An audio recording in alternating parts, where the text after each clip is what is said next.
नमस्कार। BP tutor में एक बार फिर से आपका हार्दिक अभिनंदन है। ये वीडियो कक्षा 7 के गणित के छात्रों के लिए है और इसमें इकाई संख्या 6 कराएंगे रेखीय समीकरण। और रेखीय समीकरण के अंतर्गत अभ्यास 6C। तो अभ्यास 6 की सी के सवाल नंबर 7 से कराएंगे और सवाल नंबर 1 से लेकर सवाल नंबर 6 तक हम इससे पहले वीडियो में करा चुके हैं। मुझे आशा है कि वह वीडियो आपने देख लिया होगा और अगर नहीं देखा है तो इस अभ्यास को पूरी तरह समझने के लिए वह वीडियो आप पहले देख लीजिएगा। तो इसमें अभ्यास सवाल नंबर 7 और वीडियो को स्किप मत कीजिएगा, जिससे कि आपको अभ्यास पूरी तरह समझ में आ जाएगी अगर आप पूरे वीडियो देखेंगे तब। अब सवाल नंबर 7 है आदर्श, डेविड और हमीद। 3 व्यक्ति हैं।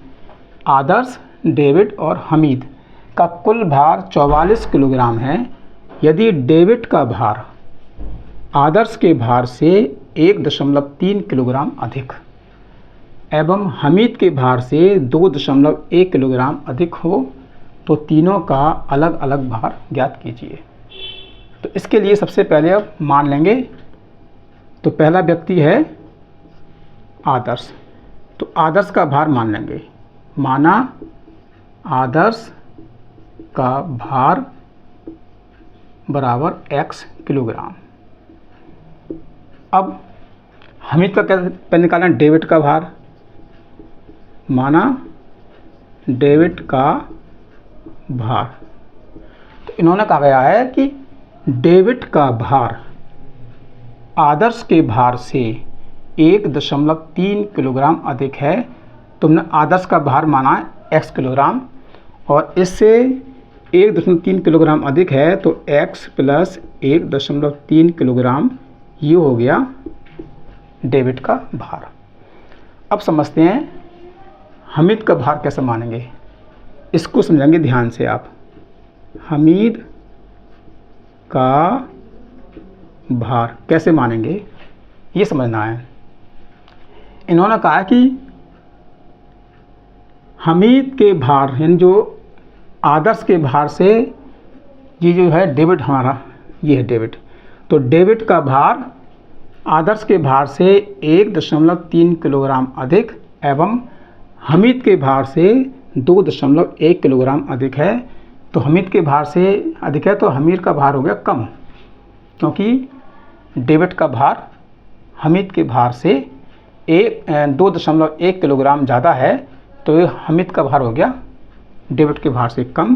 तो पहले लिखेंगे डेविड का भार x प्लस 1/3 और फिर लिखेंगे अधिक है तो इसका कम हो जाएगा हमीद का, इसलिए माइनस 2.1 किलोग्राम। इस तरह से इनको मान लेंगे। तो ये होगा x। अब 1.3 संख्या प्लस की है, 2.1 संख्या माइनस की है, एक संख्या प्लस में है, एक संख्या माइनस में है। तो पहले इसको घटाएंगे तो बड़ी संख्या में से छोटी संख्या घटाएंगे, इसलिए चिन्ह माइनस का आएगा। 11 में से 3 गया 8, यहाँ रहेगा 1 में से गया कुछ नहीं, तो ये आ गया 0.8 किलोग्राम।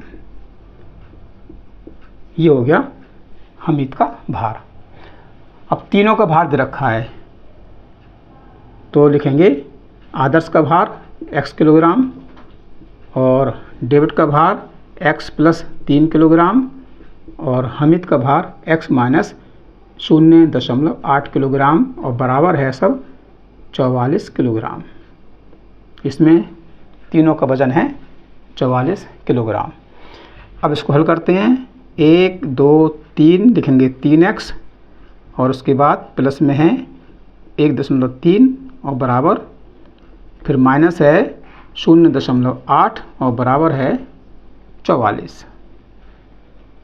बीजीय संख्याएं एक तरफ, अंकीय संख्याएं एक तरफ, क्योंकि ये रेखीय समीकरण से करेंगे। तो ये है बीजीय संख्या 3x और कोई नहीं है, तो लिखेंगे 3x बराबर के बाद की संख्या 44। अब ये संख्याएं पीछे ले जाएंगे तो इनका चिन्ह बदल जाएगा। ये प्लस का है तो इसको जाएगा माइनस का, और ये माइनस का है तो ये जाएगा प्लस का। क्योंकि किसी भी संख्या का हम पक्षांतर करते हैं तो उसका चिन्ह बदलता है। लिखेंगे 3x बराबर 44, एक संख्या माइनस में है, एक संख्या प्लस में है, तो घटा लेंगे। 13 में से 8 गया 5 और यहाँ आएगा 0.0, तो ये हो जाएगा 44 में से घटाएंगे 0.5 तो 43.5। अब निकालना है हमें x का मान, तो x बराबर 43.5 और बटे में ये 3 नीचे आएगा। अब करेंगे 3 से भाग, 3 एकम 3, एक बचा 13 हुए, 3 चौक 12, फिर एक बचा दशमलव आ गया 15 हुआ, 3 पंजे 15, तो ये आ गया x बराबर 14.5। अभी x का मान निकाल दिया हमने। अब उसमें पूछा तीनों का अलग अलग भार। अब निकालेंगे आदर्श का भार। जहाँ भी x है वहाँ लिखेंगे 14.5। तो आदर्श का भार कितना माना है हमने? आदर्श का भार माना है x किलोग्राम, तो x के स्थान पर लिखेंगे 14.5 किलोग्राम। ये हो गया आदर्श का भाग। अब निकालेंगे डेबिट का भार। डेबिट का भार ये माना है हमने x प्लस 1.3 किलोग्राम। तो जहाँ भी x है वहाँ लिखेंगे 14.5 प्लस 1.3 किलोग्राम। इनको जोड़ लेंगे, 3 और 5 8, 1 और 4 5 और 1 15.8 किलोग्राम आ गया डेबिट का भार। अब उसी प्रकार से निकालेंगे तीसरा व्यक्ति है हमीद। हमीद का भार, तो हमीद का भार कितना माना है हमने? हमीद का भार माना है, ये दे रखा है x लिखेंगे पहले और प्लस है 13 1.3 और माइनस 2.1। ये है x plus 1.3 minus 2.1 kilogram. x के स्थान पर लिखेंगे जो x का मान है 14.5 प्लस 1.3 माइनस 2.1। अब सबसे पहले जोड़ना है।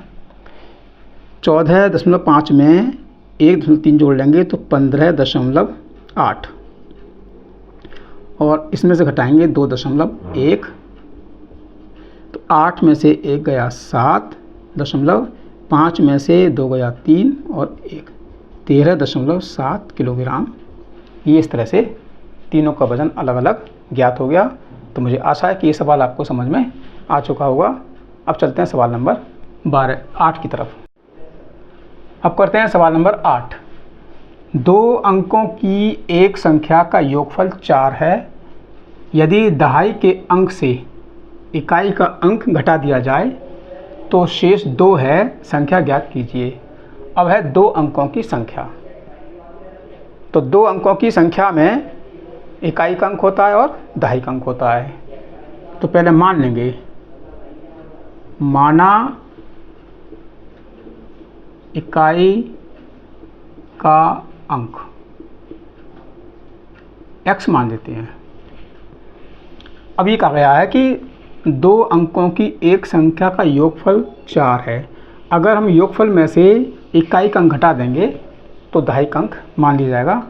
अब मानते हैं, माना दहाई का अंक, 4 में से घटाएंगे x, तो ये हो गया दहाई का अंक। क्योंकि दोनों का योग 4 है इसलिए दहाई का अंक मान लिया। अब बनाएंगे प्रश्नानुसार इसकी समीकरण और फिर समीकरण को हल करेंगे। तो क्या समीकरण है? यदि दहाई के अंक से इकाई का अंक घटा दिया जाए, दहाई के अंक से इसमें से घटाएंगे, 4 माइनस x में से घटाएंगे तो चिन्ह माइनस का आएगा, इकाई का अंक तो होता है हमारा शेष 2। ये समीकरण बन गई। अब इस समीकरण को हल करना है तो लिखेंगे 4, दोनों माइनस माइनस के जोड़ लेंगे 2x और बराबर 2। बीजीय संख्याएं एक तरफ और अंकीय संख्याएं एक तरफ। तो पहले लिखेंगे -2x बराबर 2 और 4 का करेंगे पक्षांतर, मतलब 4 को ले जाएंगे बराबर के पीछे, तो इसका चिन्ह बदल जाएगा, माइनस के 4 हो जाएंगे। 2x, 2 में से 4 नहीं घटेंगे, माइनस आएगा, 4 में से 2 घटाएंगे 2। अब निकालेंगे इसमें x का मान, तो x बराबर माइनस के 2 और ये माइनस के 2 नीचे आएंगे, 2 से 2 घटाएंगे, 1 बार जाएगा, माइनस से माइनस घटेगा, x बराबर 1।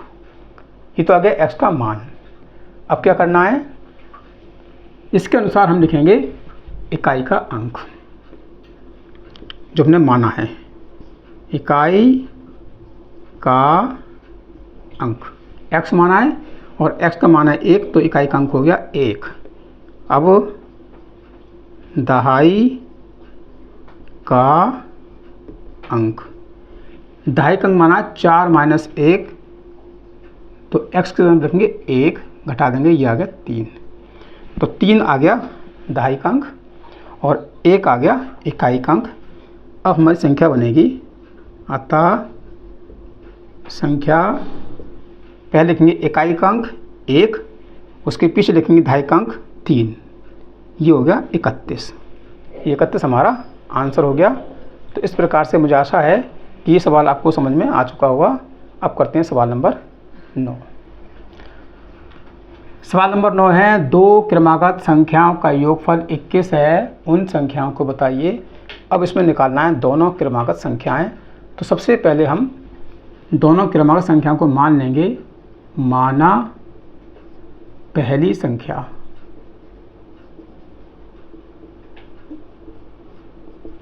पहली संख्या मान ली हमने, मान लो x। अब लिखेंगे माना दूसरी क्रमागत संख्या।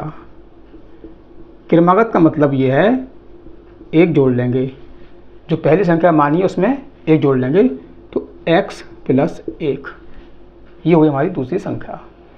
अब करेंगे इसको सवाल के अनुसार, तो प्रश्न अनुसार बनाएंगे इसकी समीकरण। क्या है प्रश्न, 2 क्रमागत संख्याओं का योगफल 21 है, तो पहली संख्या ये है और दूसरी क्रमागत संख्या ये है और दोनों का योगफल 21 है, तो पहले लिखेंगे x और फिर लिखेंगे दूसरी क्रमागत संख्या x प्लस 1 और बराबर 21। अब हमारी समीकरण बन गई। इस समीकरण को हल करना है। 1x और ax 2x प्लस 1 बराबर 21, लिखेंगे 2x बराबर 21। एक का करना है पक्षांतर, मतलब 1 को ले जाएंगे बराबर के पीछे, तो इसका चिन्ह बदल जाएगा, -1, 21 में से 1 घटाएंगे 20। अब निकालना हमें x का मान, तो 20 लिखेंगे और 2 आता है नीचे, नीचे की संख्या से भाग करते हैं, 2 से भाग करेंगे 10 बार जाएगा, x बराबर आ गया 10, x का मान 10 आ गया। अब दोनों क्रमागत संख्याएं हमें निकालनी हैं। तो पहली संख्या हमने मानी है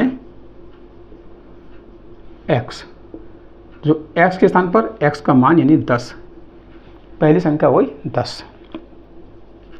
दूसरी संख्या, अब दूसरी संख्या हमने मानी है x प्लस 1, तो जहाँ भी x है वह x का मान आएगा 10, प्लस 1 जोड़ लेंगे 11। तो पहली संख्या हमारी 10 है और दूसरी संख्या 11 है। अब सवाल नंबर 9, 2 क्रमागत सम संख्याओं का योगफल 30 है, उन संख्याओं को ज्ञात कीजिए। अब दे रखिए सम संख्याएं, तो इसी प्रकार से हम मान लेंगे सम संख्या। सवाल नंबर 10, तो मान लेंगे माना पहली संख्या x और उसके बाद मान लेंगे दूसरी सम संख्या। जब सम संख्या मानेंगे तो x में सम संख्या जोड़ लेंगे क्रम से ना, इसीलिए सम जोड़ेंगे तो सम होती है 2, तो x प्लस 2, ये हो गई दूसरी सम संख्या। इस प्रकार से हमने दोनों संख्याएं मान ली। अब बनाएंगे समीकरण के अनुसार, यानी प्रश्न के अनुसार बनाएंगे इसका समीकरण। क्या है हमारा प्रश्न, 2 क्रमागत सम संख्याओं का योगफल यानी इन दोनों का योगफल 30 है, तो पहली संख्या लिखेंगे x प्लस उसके बाद लिखेंगे दूसरी संख्या x प्लस 2 और बराबर 30। जोड़ लेंगे 1x और ax 2x प्लस 2 बराबर 30, 2x बराबर 30 और ये 2 करेंगे पक्षांतर यानी पीछे ले जाएंगे तो इसका चिन्ह बदल जाएगा और 30 में से 2 हटाएंगे तो आएगा 28। तो x बराबर हो गया 28 और ये 2 आते हैं नीचे, 2 से भाग करेंगे, 2 एकम 2, 2 चौक 8, x का मान आ गया 14। अब जहाँ भी x है वहाँ 14 लिखेंगे तो पहली संख्या का आंसर निकालेंगे। पहली संख्या मानी हमारी x, तो x का मान 14 है तो पहली संख्या 14 हो गई। अब निकालते हैं दूसरी सम संख्या, और दूसरी सम संख्या मानी हमने x प्लस 2, तो x के स्थान पर लिखेंगे x का मान 14 प्लस 2, जोड़ लेंगे 14 और 2 16। इस प्रकार से पहली संख्या हो गई 14 और दूसरी हो गई 16। ये दोनों सम संख्या हैं। सवाल नंबर 11, दो क्रमागत विषम संख्याओं का योग 40 है, उन संख्याओं को ज्ञात कीजिए। अब जो विषम संख्या है उन दोनों विषम संख्याओं को हमें ज्ञात करना है। तो मान लेंगे माना पहली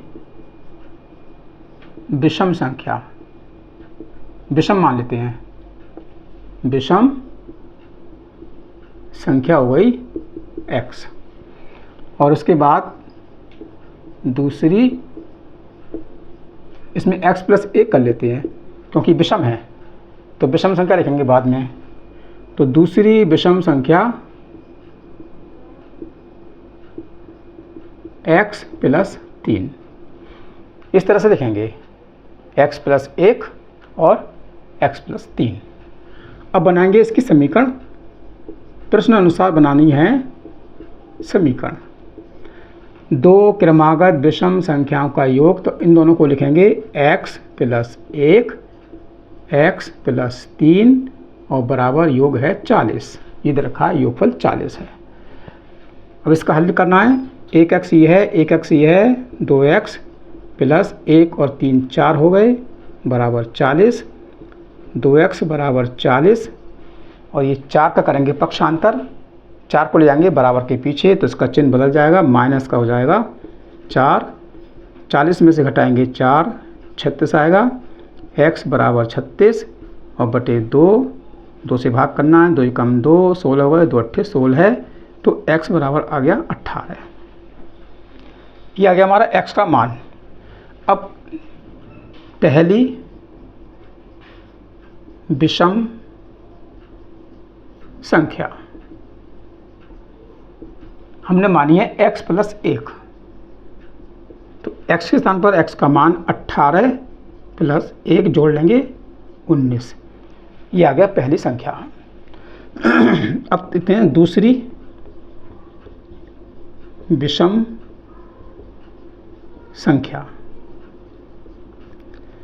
दूसरी हमने मानी है x प्लस 3, तो x के स्थान पर x का मान 18 है और प्लस 3 जोड़ लेंगे, 18 और 3 21। ये हुई हमारी दूसरी विषम संख्या। अब सवाल नंबर 12, एक भिन्न संख्या का हर 7 है, यदि इसके अंश और हर दोनों में 3 जोड़ दिया जाए तो उस भिन्न का मान 4/5 हो जाता है, वह भिन्न ज्ञात कीजिए। तो इसमें भिन्न निकालना है।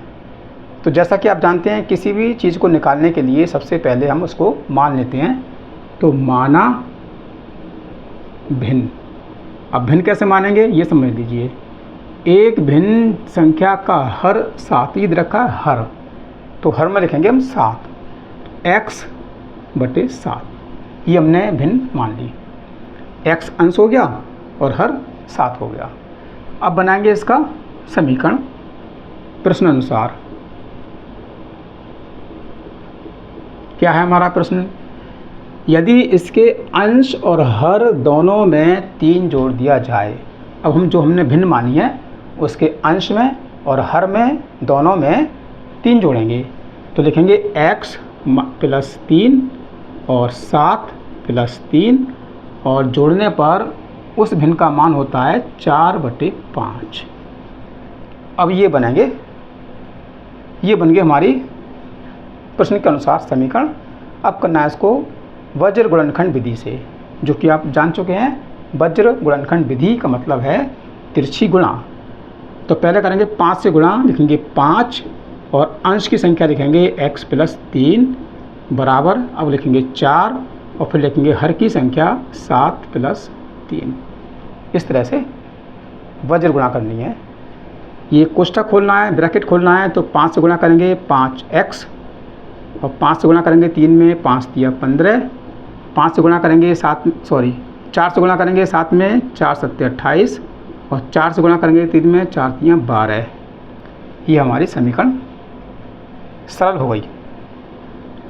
जैसा कि आप जानते हैं 5x + 15 और इन दोनों संख्याओं को जोड़ लेंगे, 8 और 2 10, 2 और 1 3 और 1 4। बीजीय संख्याएं एक तरफ, अंकीय संख्याएं एक तरफ।